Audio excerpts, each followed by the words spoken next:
Okay? Ikaw ini. So, ibuta mo imself nga ikaw ja. So, papel nga ini is a paper. Papel nga kasi may papel ka sa Diyos. May papel ka sa church na ito. So, kung papel ka, dapat mag-cooperate ka sa papel. Naging papel ikaw. So, sundin mo ako. Sundin mo ako ha. Dapat tama yung pagsunod mo. Dapat, clip-on mo ito. May commitment ka na magpunta ka ng church. May commitment ka, okay lang, hayaan mo lang siya. Kasi kung pumunta siya ng church, dapat matutunan siyang sumunod sa tama. Okay? Then, tiniklop ulit. O, tiniklop ulit kasi nasa church ka na. Itong church. Ikaw to, nandito ka ngayon. Then, pinilong mo sa gitna. Kasi gusto mong ipagitna yung Diyos sa buhay mo. Then sabi mo, I surrender all. Dapat kung nandito ka sa church, dapat marunong kang sumunod. Okay, ano yung spelling ng eroplano? Eroplano to, di ba? Anong spelling ng eroplano? In one.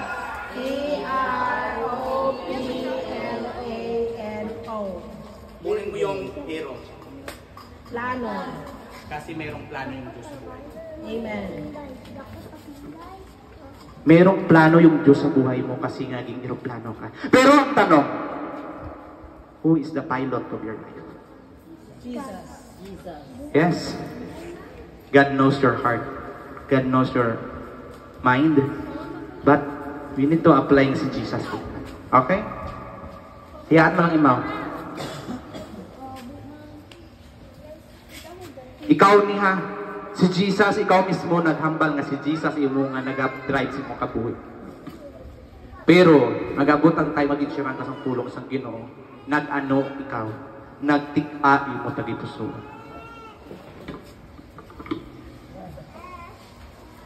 So, kung ikaw mismo, anak sang Diyos, biskan tik-a tagipusoon mo, ipagamit mo sa Diyos. Okay? Utdan mo pakpak mo. Utod man ang pakpak mo na? Doon mo pakpak mo. Yung tanong, Makalipad ka ba kaya? Makalipad pa rin kasi Pwede pa ito makalipad. Isang pakpak na lang yan wala. Di ba nakalipad nga siya? Tingnan natin. May malaking challenge sa illustration na ito. Simple but meaningful. Okay? So sabi mo, kahit matigas yung puso ko, pinagamit ko sa Diyos. Then dumating yung Lord nga, nagkaluya ka sa bunutan sa Ginoo. Then Lord, I surrender all. binawasan mo ulit. Sige lang, sundin mo lang. Kasi kung ano yung natapos mo dyan ka lang. Oh. Makalupad ka pa rin? Oo, makalupad pa. Kasi may pakpak ka pa, di ba? Bonsiling mo, may buhay ka pa? May buhay ka pa. So, ilang buhay nang nawala sa kanya? Dalawang buhay niya. Ilang buhay merong tao? Ilang buhay meron yung tao? Isa, di ba? So, dalawang buhay na ang binigay niya sa Diyos. I mean, dalawang puso na ang binigay na sa Diyos. Yung kanyang callous heart, yung kanyang cold heart. Then, dumating yung nagkaning ng heart na siya kasi marami na siyang nalalaman sa church. Marami na nalalaman. Doon. Marami na siya. Kahit si Miriam Webster, kaya niya ng pantalonin eh. So, kinuha niya ng life niya.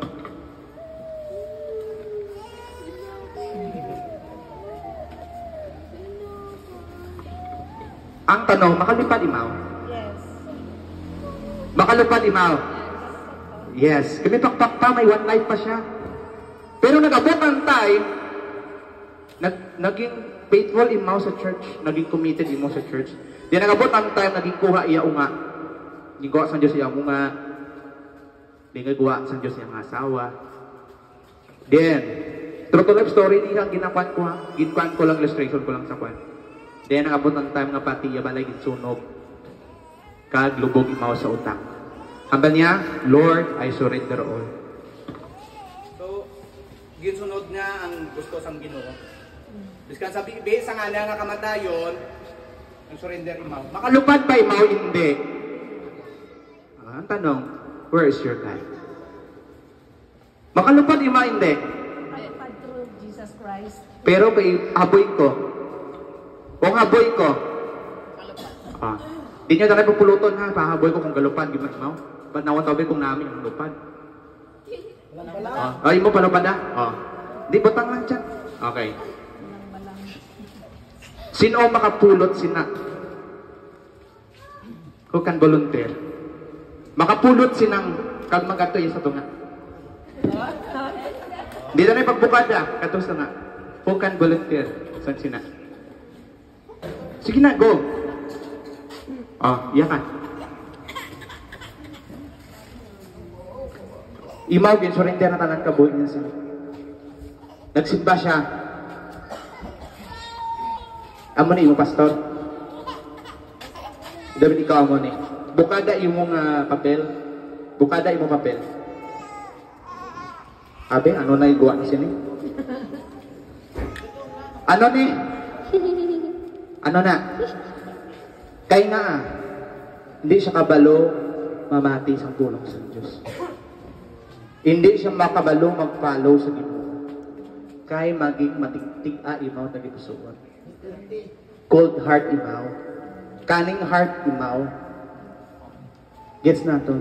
Kaya siya mismo, gintugyan niya tanan, kahit naging kadigay niya ito sa gin-open niya heart, din in-open niya tanan. Is ka namatay imaw, open tayo. Namatay imaw, anong magkita? That is cross. Jesus Christ. Jesus Christ, kahit namatay ikaw, nakuha imo anak, pero at least imo kabuhi safe. Kaysa ito, nasumunod ka na sa Diyos, lahat binigay mo naman sa Diyos na ginaya mo sa sarili mo kasi hindi nabuo yung cross kasi wala si Kristo sa puso. Dapat, sa pangalan tayo? Joseph. Joseph. Tatay Joseph, from now, your commitment dapat ara sa Ginoo. Ha? Okay? Your commitment ara sa una sa Ginoo, hindi sa wife ikaw, ma'am? Wife ka niya? Unahin mo yung commitment mo sa Diyos before sa wife. It's God is greater than our or in your wife. Then, God, your wife, your siblings, or yung mga kanakan. Pangalan? Ha? Shadmel? Samuel? Shanuel. So, ang iyong kabuhi, we need to improve.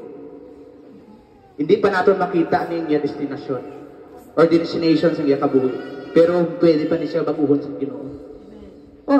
Ungat lang ni imaw, pero ba si imaw nga mulos kay papa niya? Gets ma?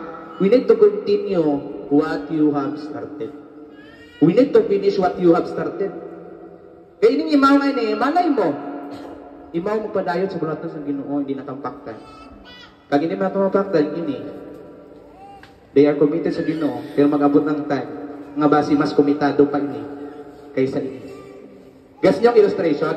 Ngayon sa nga nag-surrender ka sa buong sa Ginoo, pero mas gingamit pa sa Ginoo nga rin, kaya nga naghambal siya nga commit sa Ginoo sa kabuhi, pero wala ang heart. Pero iyay nga, is ka mabunday ang kabuhi sa Kristohano, nagsunod siya. Thank you, Git. Hambas ang Hebrews chapter